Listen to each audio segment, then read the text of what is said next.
Eso es formación. Si el director del colegio, los maestros y los alumnos no pueden someterse a una dirección sencilla, ¿cómo pretende hacer caso a cosas más serias después? Si usted no puede hacerle caso a una orden sencilla, bien fundada y racional que le están dando, porque usted sencillamente quiere llevarle la contraria, ¿cómo usted pretende después que sus hijos le hagan caso? Y eso se aplica para todo, para el trabajo, para la vida, para la iglesia. Si usted no puede sencillamente obedecer una orden que usted no pretende pagar impuestos, ¿cómo pretende no inventar la ley de tránsito? ¿Cómo pretende todo eso? ¿Por qué les hago el comentario? Porque ahorita van a ver en un estudio bíblico que vamos por esa línea. Si nosotros nos podemos someternos a lo que Dios ha puesto y confiar en lo que Él ha dado por eso, acepte a Cristo, crea en Dios, sea salvo, apague y vámonos. ¿Para qué vivir una vida cristiana si ya somos salvos? ¿Para qué obedecer? Y una vida cristiana no es solo no tomar, no fumar y no darle vuelta a la doña. Una vida cristiana correcta tiene que haber un montón de beneficios más. No voy a ser hipócrita imponiendo reglas morales que castigarles, no creo. Pero aquí la gente se contenta con seguir 3 lineamientos morales básicos y sigue haciendo igual de pecaminoso que el resto. Engaña, miente, jura, critica, se burla y respeta. Entonces, sí creo que es importante este comentario porque, insisto, si usted piensa que no hacer caso, porque la Biblia misma lo dice, que Dios puso en las instituciones para el respeto, los permite y las creo, no nos sometemos a eso. Digo, igualmente, si usted piensa que ser cristiano es no hacer lo que la cultura moral nuestra dice que no hay que hacer para tener paz mental y no obedecer las cosas que Dios ha puesto, mejor realmente hagan lo que les dé la gana. No hace falta seguir adelante con esto. Igual somos salvos, ¿no? Esa es la posición de muchos, ¿cierto o no? ¿Por qué les hago ese comentario? Porque eso, esa actitud, es idolatría. Se está rindiendo culto a tu voluntad, es lo que vamos a hablar hoy. La idolatría abarca muchas cosas, y el culto a la voluntad de uno es idolatría. Leemos Isaías 42, 1, por favor, de pie. Vamos a orar también de paso. Padre Santo, gracias por este estudio, gracias por permitirnos estar reunidos aquí en la congregación, gracias por poder compartir tu palabra y gracias a Dios por tus bendiciones. Confesamos, Señor, que no merecemos tu misericordia ni tu amor, pero sin embargo tu infinita capacidad de perdón y por la obra redentora de Jesucristo nos permites estar hoy aquí compartiendo tu palabra. En el nombre de Jesús te damos gracias. Amén. Nada más vamos a leer la introducción, el capítulo, todos. 1, 2, 3.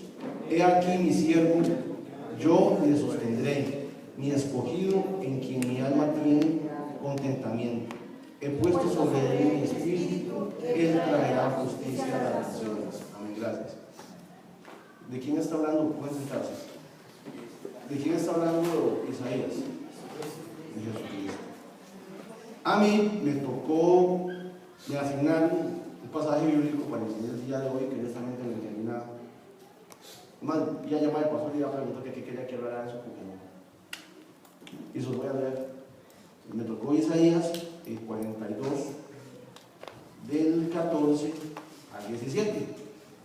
¿Qué dice? Desde el siglo he callado, he guardado silencio y me he detenido. Daré voces como la que está de parto, asolaré y devoraré juntamente. Convertiré en soledad montes y collados haré secar toda su hierba. Los ríos tomaré en islas y secaré los estanques. Y guiaré a los ciegos por caminos que no sabían, les haré andar por sendas que no habían conocido. Delante de ellos cambiaré las tinieblas en luz y lo escabroso en llanura. Estas cosas les haré y no los desampararé. Serán vueltos atrás y en extremo confundidos los que confían en ídolos y dicen a las imágenes de fundición: vosotros sois nuestros dioses. Que alguien me explique qué dice ahí, porque yo no entendí nada.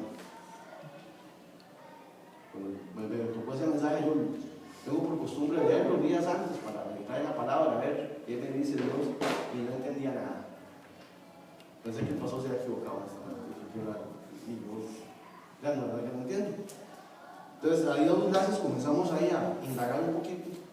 Bueno, y me di cuenta que en el libro de Isaías tiene una vida profética de 50 años aproximadamente y abarcó cerca de 3 reinados diferentes de Judá.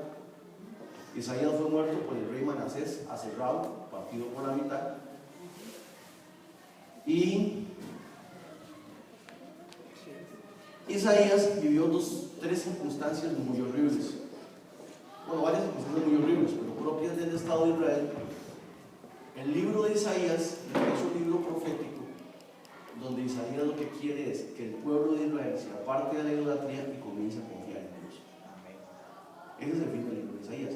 Todas las profecías, todo lo que él dice, todo lo que él hace, es una exhortación para que la gente deje de confiar en la idolatría y comience a confiar en Dios. Entonces, bajo ese prisma ya le agarro un poquito más de entendimiento a la lectura. La palabra idolatría significa adoración inadecuada a un ídolo vaciado. Yo no creo en la evolución, creo en la mejora, para bien o para mal. Entonces, la idolatría en la época de Israel era condicionada o vista o reflejada en que la gente dejaba de confiar en Dios y comenzaba a confiar en ídolos. Esa apreciación, ustedes saben que siempre tenemos que buscar un principio práctico, lo que la Biblia dice. A nosotros se acomoda en que nosotros, idolatría, ¿cuál es diferente? Si bien no tenemos idolatría directa hacia ídolos, hacia seres o figuras, tenemos muchos campos de idolatría: el trabajo, la familia, los hijos, la esposa. La congregación puede ser una idolatría. Hay gente que es devota a su iglesia, no a Dios. Es devota a su congregación, no a Dios. Sistemas de pensamiento.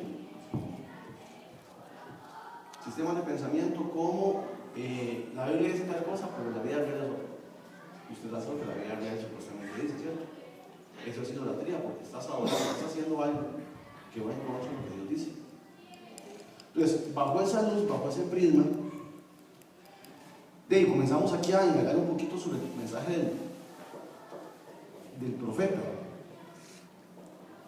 Si ustedes leen el contexto del capítulo, que sea muy bueno que lo leyeran, el profeta viene hablando de una serie de milagros. Leemos que inicia con Jesucristo, una profecía de Jesucristo, y culmina con una condenación. En el capítulo 17, en el versículo 17, al final del capítulo, dice del 42-25: por tanto, derramó sobre él el ardor de su ira y fuerza de guerra, le puso fuego por todas partes, pero no lo encendió, y le consumió, mas no hizo caso. Esta crítica a estos idólatras y esta crítica a esta persona que no entendió para quiénes son esos idólatras, quiénes son ellos, ¿a quién está tratando de idólatras y que los va a castigar? Al pueblo de Israel. No es una profecía para gente impía, es una profecía para judíos, ni siquiera israelitas, judíos, porque ya en una parte del reino de Israel eran parte del reino de Judá. ¿Por qué sucede eso? Como dijimos anteriormente, el contexto del capítulo y el desarrollo histórico de Isaías se da con los reyes del rey Acaz, Ezequías y Manasés, y con ellos se dan 3 circunstancias muy interesantes. Acaz es un rey malo, Ezequías es un rey bueno que se tuerce en una circunstancia, y Manasés es un rey malo que se convierte. Pero todos tenían una misma circunstancia: en ciertos puntos dejaban de confiar en Dios y comenzaban a confiar en otra cosa. Entonces, por ejemplo, en esa época estaba en su apogeo la guerra de Israel contra Judá, y el primero, que fue el rey Acaz, vamos a leer 2 de Reyes 16. ¿Alguien me ayude? Están en guerra Israel con Judá. De una u otra manera se puede decir que Judá es el reino de donde se inclina la balanza espiritual, porque está Jerusalén, porque siguen el linaje de David, y en esa teoría deberían de ser ellos los que, digamos, que llevarían la batuta espiritual el pueblo, porque todavía habían israelitas del reino del norte que eran muy devotos a la ley y a la cultura judía impuesta por Moisés, que bajaban a adorar a Jerusalén. No todo estaba perdido. Pero Jerusalén y el pueblo de Judá se suponía que la posición de ellos era como de líder en ese momento. ¿Qué pasó con Acaz? El rey Acaz dice que era malo, y ¿qué dice Segunda de Reyes 16, 8 al 11? Amén. Y tomando acá la plata y el oro que se halló en la casa de Jehová y en los tesoros de la casa real, envió el rey de Asiria un presente, y la atendió el rey de Asiria. Pues subió el rey de Asiria contra Damasco, y la tomó y llevó cautivos a los moradores de Kir, y mató a Rezín. Después fue el rey Acaz a encontrar a Tilgat-Pileser, rey de Asiria, en Damasco. Y cuando vio el rey Acaz el altar que estaba en Damasco, envió al sacerdote Elías el diseño y la descripción del altar, conforme a toda la hechura. Entonces, ahí está. Resulta que hay una guerra entre Israel y Judá. El rey de Judá le está yendo un poquillo mal, porque el rey de Israel se une con el rey de Siria, que está en Damasco, la capital, y el hombre lleva la de perder. Entonces él, en vez de buscar a Dios, pedir consejo como el Señor Luis, que te he dicho yo siempre, el miedo es un pésimo consejero. Usted con miedo toma las peores decisiones de su vida. Con miedo o con duda, usted hace las peores decisiones. Pues el hombre se llena de miedo y de duda, aparte que está en una circunstancia espiritual mala. ¿Y a quién recurre? Y no solo recurre a él, le paga. Y le paga con los tesoros de Dios. Entonces, dejó lo que era de Dios, lo dejó de lado, lo tomó, se lo dio a un rey impío para que le ayudara. ¿Eso es idolatría, sí o no? Porque le está dando una adoración inadecuada a algo que no lo merece. En ese momento, ¿a quién está adorando? Al rey de Asiria. Está confiando en el rey de Asiria y no en Dios. ¿Cierto? Él hace eso. ¿Qué consecuencias tiene esto a futuro? El rey de Asiria toma Damasco. En esa época había 4 potencias mundiales. Estaba Egipto, Babilonia, Siria y Asiria. Egipto estaba más o menos en quiebra, Babilonia estaba levantándose, Siria ahí van para arriba, y el fuerte del momento era Siria. Es el reino montañoso del norte. Cuando él hace eso, deja de confiar en Dios y comienza a confiar en el rey de Asiria y le paga por su servicio. Él dice algo muy interesante. Puedes leer donde él dice ahí, en el 8 creo que dice: yo seré tu siervo, le dice en una parte.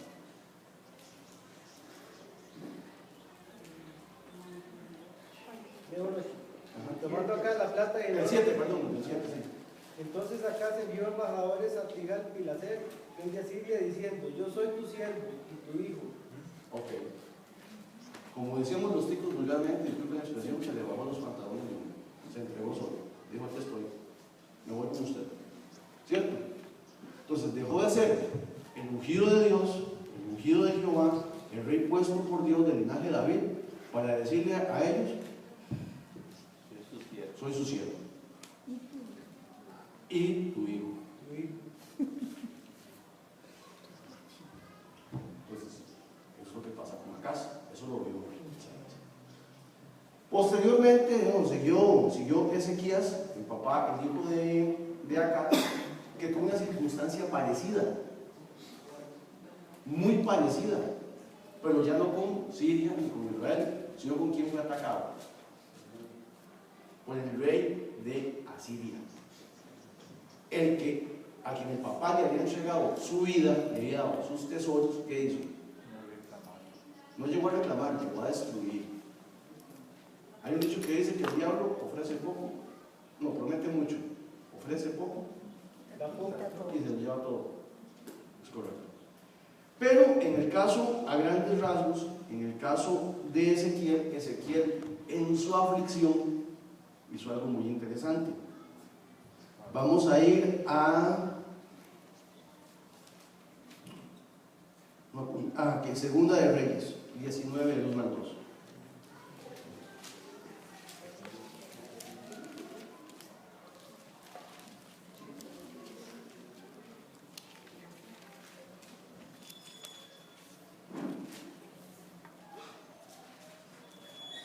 ¿Qué dice Sergio? No, perdón, Segunda de Reyes. 19:1-2. Ajá. Cuando el rey Ezequías lo oyó, rasgó sus vestidos y se cubrió de cilicio y entró en la casa de Jehová.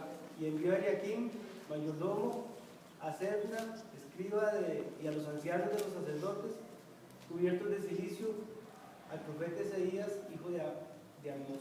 Okay. El profeta Isaías, digamos que en los 50 años él ve la expansión imperialista, dirían por ahí, del imperio asirio. Ve cómo el imperio asirio comienza a ganar fuerza. Es muy normal que usted quiera ser amigo y más fuerte para que lo defienda, máximo si usted es chiquitito. Durante los 50 años, Isaías vivió una peregrinación profética buscando que el pueblo de Israel no se aliara con los pueblos impíos. Él les decía, confíen en Dios, no confíen en ellos, confíen en Dios, no confíen en ellos. Ese fue el trabajo del profeta Isaías a grandes rasgos. Profetizó a Cristo y un montón de cosas más, pero todo era en que el pueblo de Israel entendiera que su confianza estaba en el futuro y en Dios y no se mezclaran, no crearan alianzas con ellos. Eso fue a grandes rasgos lo que él quiso hacer. Acaz lo hizo. Y vea que tuvo consecuencias serias, porque ¿qué hizo Acaz? Aparte de que se entregó él como súbdito al rey de Asiria. Por ejemplo, si usted tiene un carro grande y fuerte 2015, yo tengo un carro 2017 y le gano, usted va a querer un carro como el mío, ¿cierto? Pero vean qué curioso, ese señor estaba tan torcido en su mente que el rey de Asiria venció al rey de Siria, que religiosamente significa que venció a sus dioses. ¿Y qué fue lo que hizo? Copió el altar del Dios vencido y se lo llevó a Israel para hacer un y rendirle culto a él. Entonces, ¿cómo que usted vaya a la final del mundial, Argentina-Alemania, con Alemania, que Argentina pierda y que usted se vuelva argentino después de que perdió? Algo así fue lo que él hizo. Yo todavía en mi mente diría, bueno, si por lo menos hubiera copiado los dioses de Asiria, pero ni eso, los dioses de Asiria, los vencidos, porque le gustó, se dejó impactar por lo que vio, y algo muy bonito. Entonces, el profeta Isaías, lo que anda diciéndole a ellos es, lo que busca es oponerse a la alianza extranjera del pueblo de Dios. Y al final del pasaje los trata de idólatras. Porque ¿qué hacen esos reyes? Copian los ídolos de otros lados y los asumen para sí y se meten en el pueblo de Israel.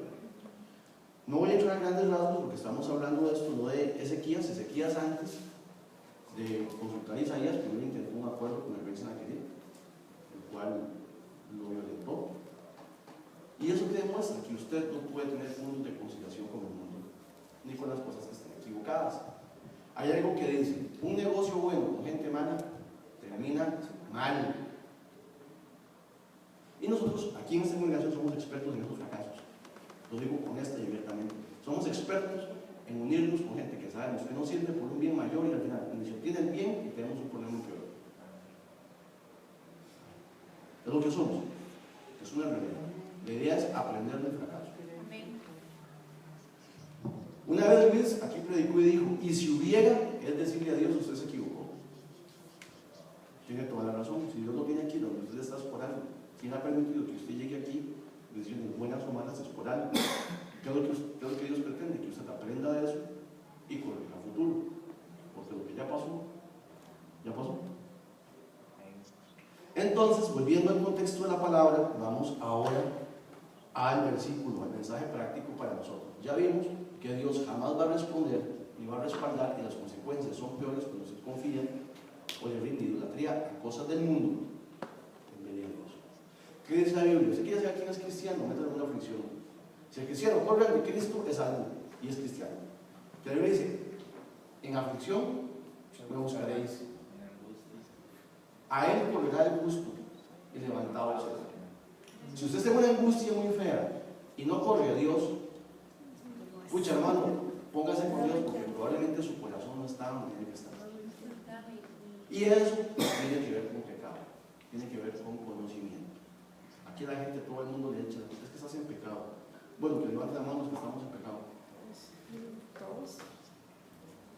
Ahí no hay quien. No es cuestión espiritual, es cuestión intelectual.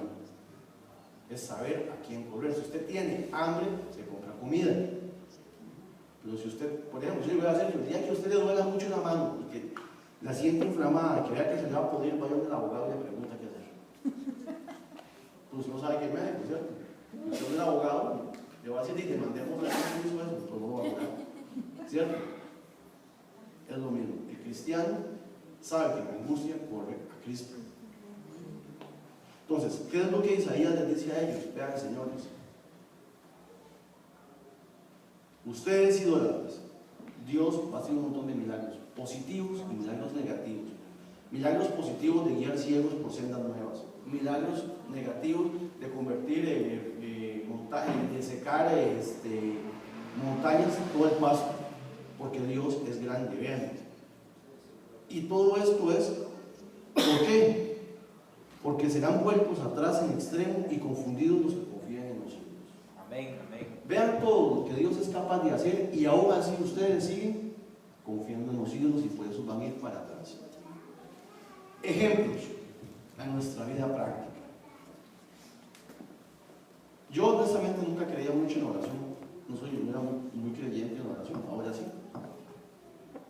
Porque yo había un problema y yo decía, no le veo solución y buscaba alternativas para solucionarlo yo, obviamente no funcionara, no confiaba. He visto la mano de Dios en oración. Gloria a Dios. ¿Entienden? El cristiano cree en eso.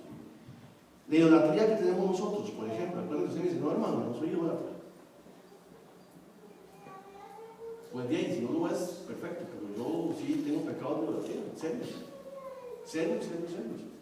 Formas de pensar que se oponen a la Biblia, las cuales creo y que les rindo culto. Ejemplo, ¿qué les puedo decir? Formas de pensar equivocadas que no les rinde culto. Poner la otra mejilla.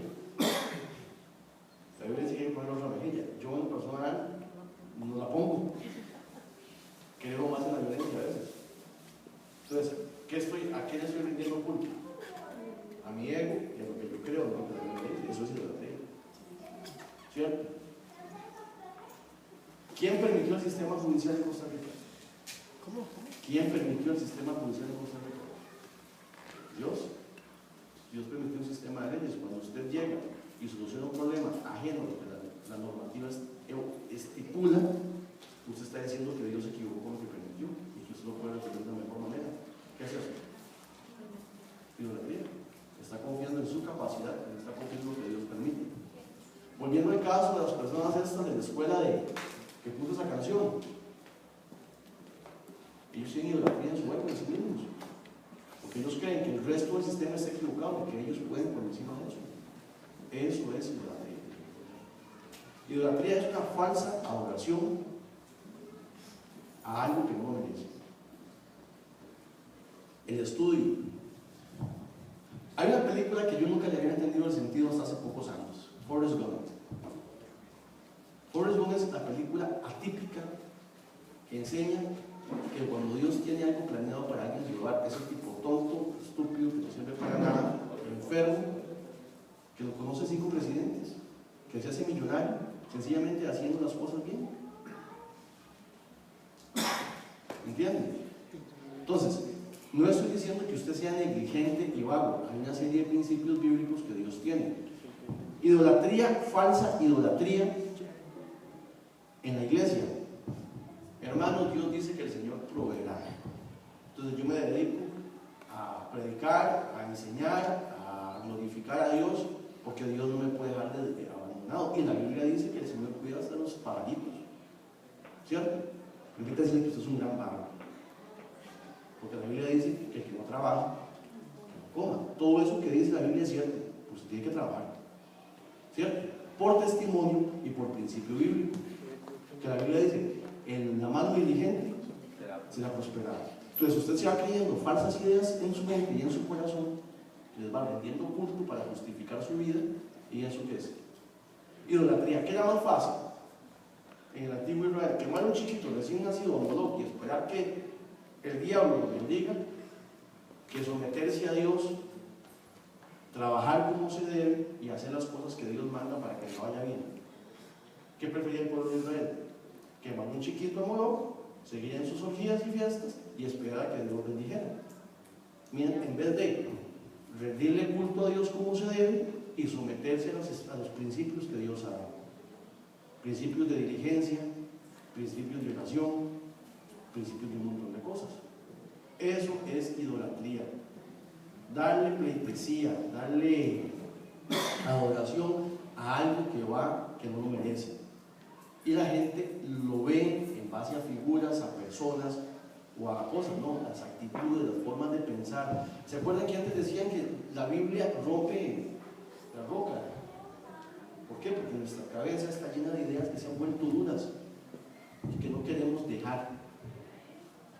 A mí así me lo han dicho, hermano, a la esposa no se le da vuelta a esto y lo otro, aquí conversiones de hombres y esto. Pero la que se me pone se me va, porque no van a diciendo que yo soy buena. Y es conversación entre cristianos. O entre gente que dice que sabe Dios y que cree en Jesucristo. ¿Entienden? Ahora, ¿él a qué le está rendiendo culto? A su lascivia, a su ego. Un culto que no le está poniendo por encima de un principio bíblico. Dijo su hermano, por ahí, negocio es un negocio, es que se pone bien. ¿Eso qué es? Idolatría.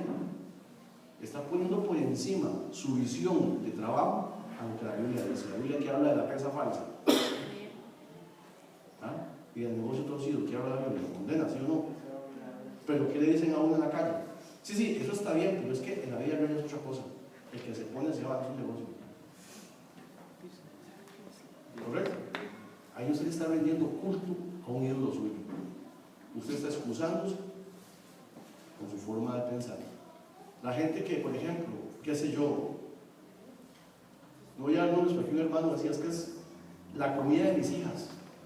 Yo tengo que velar por el bienestar de ellas, Dios me manda eso. Y se llevan las patas aquí afuera. Está vendiendo la pleitesía y la adoración a una forma de pensar que no contra la Biblia. Eso es idolatría. Entonces, ¿qué es lo importante aquí en Isaías? Que Isaías lo que está llamando al pueblo y a nosotros es a decirnos: dejen de confiar y de creer en sus ídolos, los que usted tenga, y comience a confiar en Dios. Y a grandes rasgos, vean, cuando usted soluciona un problema de forma torcida, generalmente la solución es inmediata, porque a largo plazo tenés el problema original más la torta que hiciste para arreglarlo. Porque así nos pasa. Yo a mi hija siempre se lo he dicho: mi amor, el día que haga algo, dígame, de una, y vemos cómo lo solucionamos, porque después no vamos a tener que estar solucionando ese problema más la mentira suya. Eso es lo que Isaías le dice. Isaías le dice: no confíen en Asiria, no hagan pactos con otra gente, no confíen en otras formas de pensar, confíen en Dios. Los idólatras vuelven atrás. ¿Qué lo está diciendo? Serán vueltos atrás y en extremo confundidos, confían en los ídolos. Lo que usted avanza confiando en algo que no es Dios, ¿qué pasa al final? Retrocede, es un principio bíblico. ¿Qué lo está diciendo? ¿Qué dice la Biblia de que peca? Que tarde o temprano su pecado lo alcanzará. No confiar en Dios es un pecado que te va a alcanzar. Te va a alcanzar. Entonces, el llamado de Isaías es a eso. Es entender, señores, de que las personas, de que nosotros tenemos un problema muy serio. No confiamos en Dios y quiere que comencemos a confiar en Dios. Y si usted no confía en Dios, el ser humano está hecho para confiar, fuimos diseñados para confiar. Todos los seres humanos nacemos con una mínima de fe, una mínima de amor, una mínima de cariño, una mínima de cualquier cosa. Dios a todos nos dio la capacidad de todo a todos, en una capacidad mínima para poder accionar eso. Su fe, Dios la puso con el fin de que confíe en Dios. Si usted no confía en Dios, ahí va a estar su fe, depositada en otra cosa que no es Dios. Usted mismo, su trabajo, el presidente, Buda, no sé, y ahí usted va a pecar. Dios a usted le puso valor. El valor que Dios a usted le puso está diseñado para que usted, sí, pasó. Dos preguntas, Diego, por si se puede. Uno, ¿qué piensa Dios de la idolatría? Y dos, consecuencias económicas del pueblo de Dios Ok. que practica la idolatría. Ok, para terminar la idea, Dios a usted le dio valor. El valor que Dios a usted le dio es para que usted lo ejercite, lo forme, lo fuerce y se convierta en un valiente. Pregunto, cuando David se enfrentó a Goliat, ¿y llevaba miedo, sí o no? Me imagino que sí. No, él explica que él no le tenía miedo a David, a Goliat, porque él iba confiando en Dios y porque él ya había matado osos y leones. Cuando él llegó a donde Goliat, el hombre llegó Fogueado. Saiyajin completo. Pero la pregunta va al revés. ¿Habrá tenido David miedo cuando mató al primer león y el primer oso? ¿Cierto?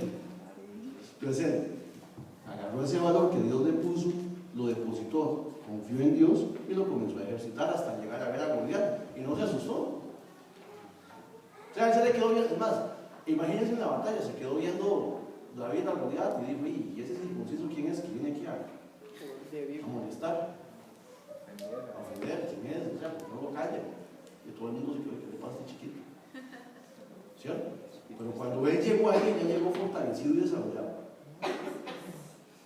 Pero probablemente la primera vez que se enfrentó con un león con miedo. Es lo mismo. Consecuencias económicas, ¿qué es lo que Dios piensa de la idolatría? Sí. No por el hecho que estaba tan seguro y tan confiado en el Señor que no quiso ni la armadura. No quiero llevar armadura, es correcto. No la puede. ¿Qué piensa Dios de la idolatría? La idolatría es uno de los pecados que la Biblia más juzga, más condena y más critica porque abarca todo. Es como un delito. El delito de la drogadicción abarca todo. La venta de drogas promueve indigencia, lo cual promueve asaltos y robos. Promueve violaciones, porque la gente drogada se abusa sexualmente entre ellos. Promueve la violencia doméstica. Promueve los homicidios. Entonces, si bien el homicidio como tal es un delito aparte que se trata, una buena cantidad de los homicidios que vivimos ahora en el país se deben al tráfico de drogas. Ok, algo así es la idolatría. La idolatría, lo vuelvo a decir, es una adoración inadecuada de algo. Dios a usted le dio fe, amor, paz, tranquilidad. Dios a usted le dio todo para que usted lo ejercite y lo utilice en función de Él. ¿Cierto? Si yo llego y eso que Dios me ha dado para yo utilizarlo y ejercitarlo en función de Él, lo hago en otro sentido, entonces, número 1, estoy haciendo el pecado de idolatría.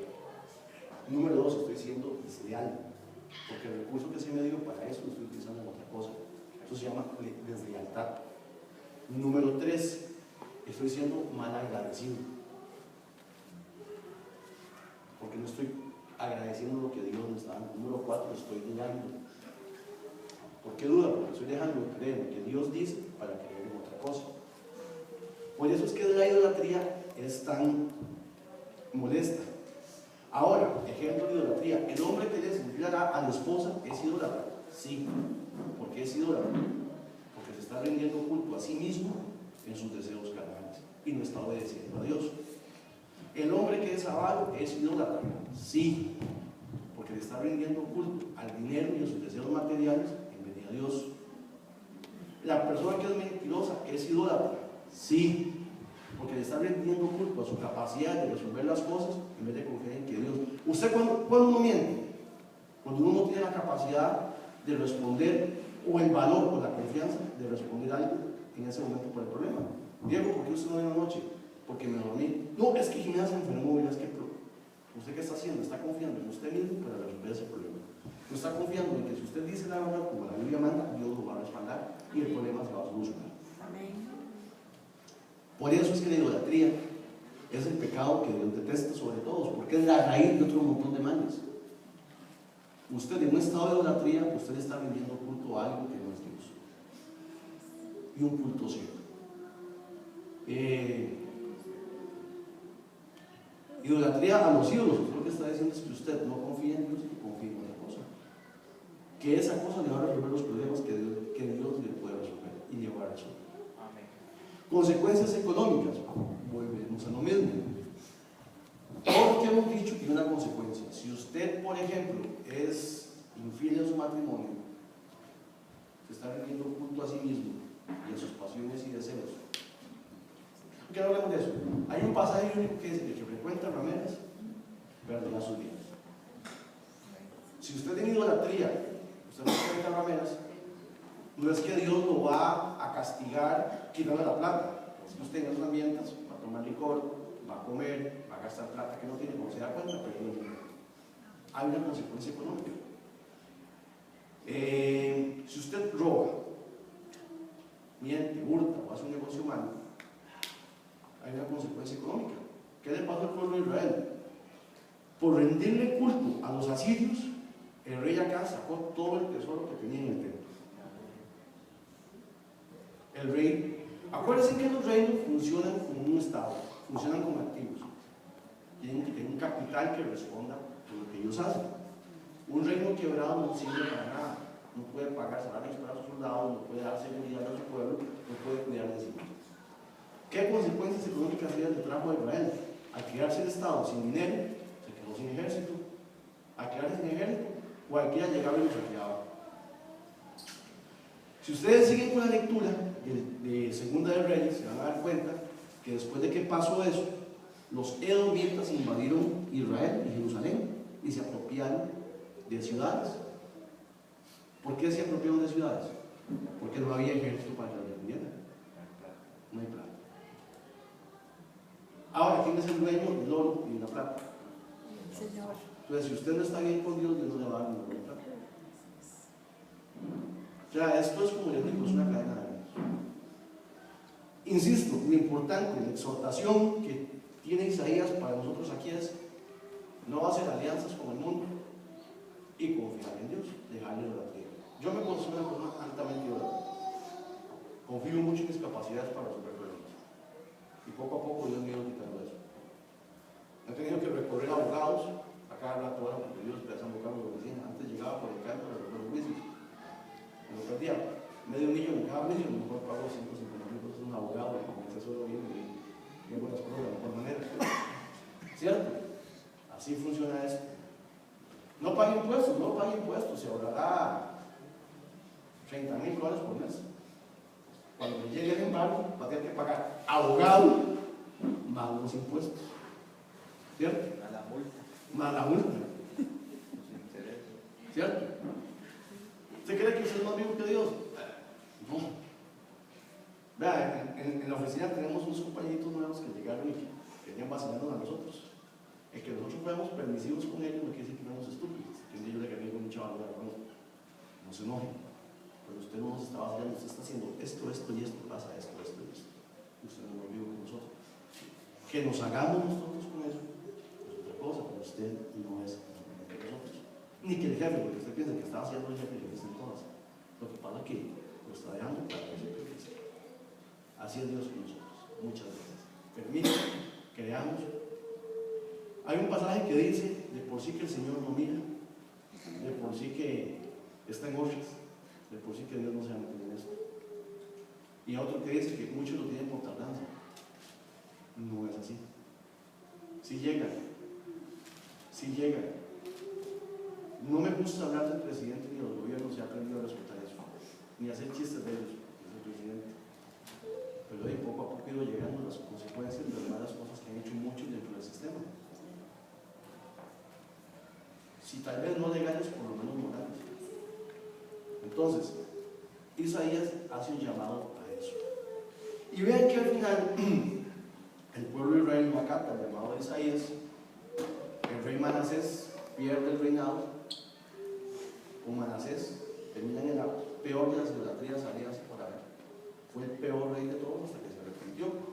El tema es ese, pero si estoy poniendo ya lo presente porque en todo esto siempre hay una alternativa. El que confía en su pecado y se aparta, alcanzará misericordia. Entonces, para retomar, aquí lo importante es, hermanos, que busquemos qué parte de nuestras vidas son anclas de idolatría y entreguémoslas al Señor. Y no sea tan mentiroso consigo mismo, porque con Dios no de excusarse así mismo, de decir, hice algo mal porque tenía, no, eso es mentira. Usted no puede defender la ley quebrantando la ley. Usted no puede defender a Dios oponiéndose a Dios. Así de sencillo. David intentó hacer, pero no castigado. Y a muchos les ha pasado. Abraham intentó hacerlo. Abraham intentó no tener problemas mintiendo al rey de Egipto.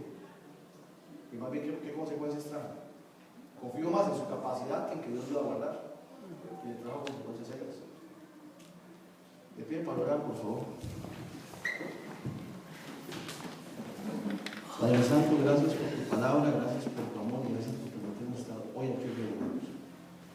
Dios, tú eres bueno y nada más te voy a pedir que examines el corazón de todos nosotros, nos muestres aquellas áreas de nuestra vida en las que somos altamente idolatras y nos dé la capacidad para poderte pedir